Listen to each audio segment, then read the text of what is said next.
Hello, JD. How you doing today, man? Good. How you doing? In the wise words of Ricky Bobby, I don't know what to do with my hands. Don't feel bad. Neither do I half the time, man. Okay. First off, yeah, laugh it up.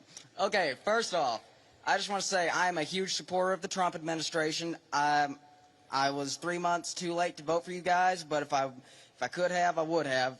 So I'm a huge supporter of you guys before I make my argument. But there is something you guys are doing that is kind of disturbing me a little bit. Okay, go ahead. Thank you. You guys have sent the military into Washington, D.C. and a few other cities that I can't think of off the top of my head, which, first off, they've had wonderful results. Like, no one can deny the results of that. It's wonderful. Some might even say the greatest. I'm a comedian. I like this guy. Who is this guy? Thank you, JD. I like you, too. Now he's gonna ask the question about all the shit that we did wrong, but that's okay. Go ahead and ask your question. But yeah, I'm just wondering, well, it's not necessarily something you did wrong, but it's what could someone else do wrong? Let's say we get a complete tyrant in office, and let's say Turning Point USA is having a huge protest against, something really bad that we don't like, and let's say he's, a president is saying that it's getting violent. How can we, I'm trying to think, my mind's kind of blank. What is the difference between what you're doing and how could we prevent someone from abusing that power? Yeah, so look, I understand where the question is coming from, and I think it's a fair question. And it's going to sound like I'm being sarcastic, and it really is not meant in any offense. But when you talk about what could another administration do, to take a wild, hypothetical example totally off the top of my head, what if Joe Biden sent the Federal Bureau of Investigation to start arresting his political opponents? Okay? So here's something that I want conservatives, I want every conservative to remember. It's an important part of my entire political philosophy is we cannot be afraid to do something because the left might do it in the future. The left is already going to do it regardless of whether we do it. That is the takeaway of the last 40 years. And in particular, if you look at what we're doing, if Joe Biden wanted to deploy the National Guard to a red state in a place where the murder rate was twice what it is in third world countries to actually go after murderers, that would be a great use of the National Guard. Unfortunately, I don't think Joe Biden would use it like that. What I'm worried about, frankly, is what the far left already did with American law enforcement, and that is the thing that we have to prevent against. And the answer to that question is you make sure the people who did it face penalties for using the federal power against American citizens. And by the way, that's exactly what we're trying to do. Thank you. Thank you, JD. Honor to meet you, man. Good to meet you too, man.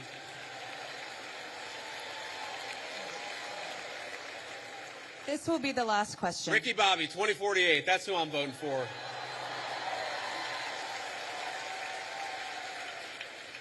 This is the last. Oh, wow. We've been here over an hour. That's amazing. Okay. I'm sorry. Those of you who didn't get to answer a question, I tried to be as quick as I could. Go ahead. Mr. Vice President, I'm humbled and honored to be here. Recently, President Trump endorsed a candidate to run against Republican Representative Thomas Massie, who has opposed and criticized some of the Trump administration's aims.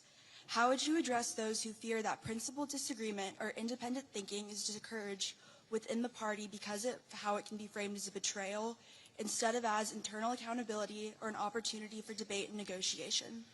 So it's a very good question. And let me say this one is hard for me. And the reason it's hard for me is because Thomas Massie and he's one of the first people that ever reached out to me about my book or about political office. I've known Thomas Massie well before I ever got involved in politics. Thomas's wife died well, maybe it was a year and a half ago, 2 years ago. It was a little while ago. She died very unexpectedly, was a very sweet and kind woman, and I was probably one of the first people that called Thomas to offer my condolences.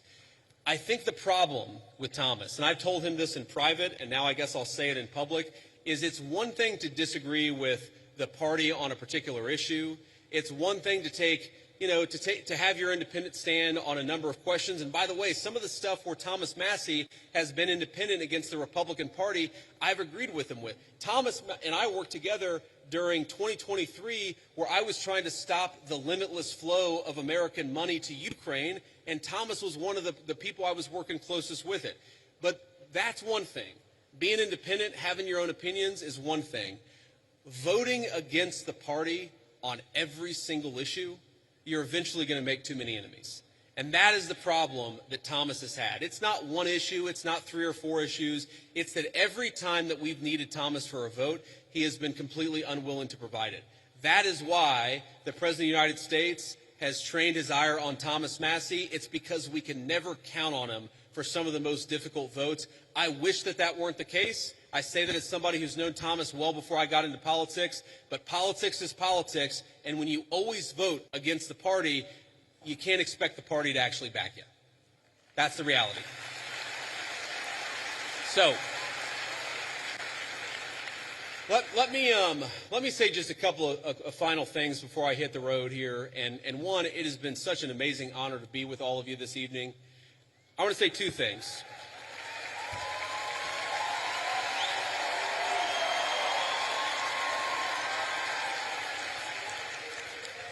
I want to say 2 things. Number one, when I was back in my agnostic days and I was thinking about returning to my faith, I remember talking to a friend of mine and actually talking about, a number of things. And he said something to me that was really interesting. And I was talking about all the things that were going wrong. I was looking to the future. I was talking about everything that was broken in the world. And I said to him, things are just really, really dark. And he said, and he stopped me in my tracks, he said, JD, you're right. There are a lot of things that are really dark out there, but despair is a sin. Now, I know not all of you are Christians, but for the Christians out there, I think that it is very important to remember that despair is actually a sin. It's okay to disagree. It's okay to criticize. It's okay to think that things aren't going well with a particular issue, but we are called to never give up hope. But I think one of the critical lessons of Charlie Kirk's life to his dying breath, this was a man who never lost hope in his Creator and never lost hope in the United States of America. So let's remember that and carry that forward as a way to remember.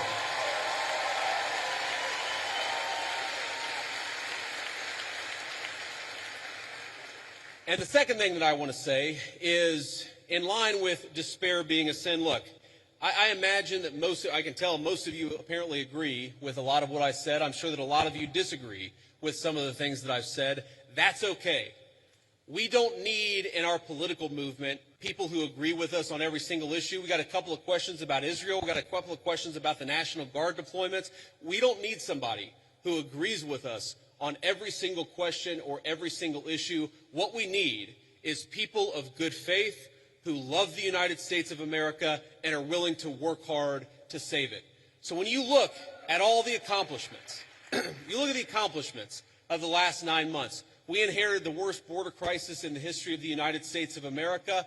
We shut down the border, and net immigration is 2.5 million lower today than it was in 9 months. That means the total number of people that have been sent out of this country is 2.5 million. We have 2.5 million fewer illegal immigrants than we had. That's a great accomplishment. We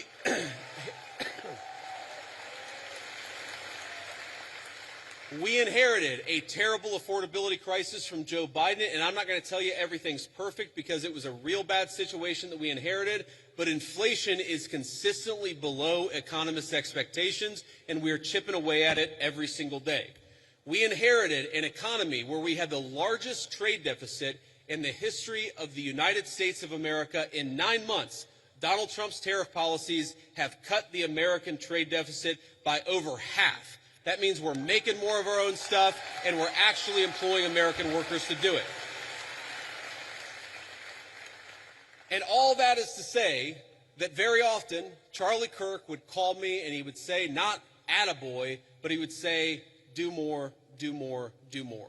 And I listened to Charlie because he was a dear friend and because I knew that he loved this country. My point is, the best way in your life to honor Charlie Kirk's legacy, it's not to despair, but but to hope in the future of this country. If you disagree with something, then get involved in the movement to save this country. If you think that we could be doing more, then pick up the phone and get involved in the effort to change our minds and change the future of the United States of America in the process. My friends, the rebels of Ole Miss, despair is a sin. Do not give in to despair. Let's keep fighting to save the United States of America. Thank you, and God bless you.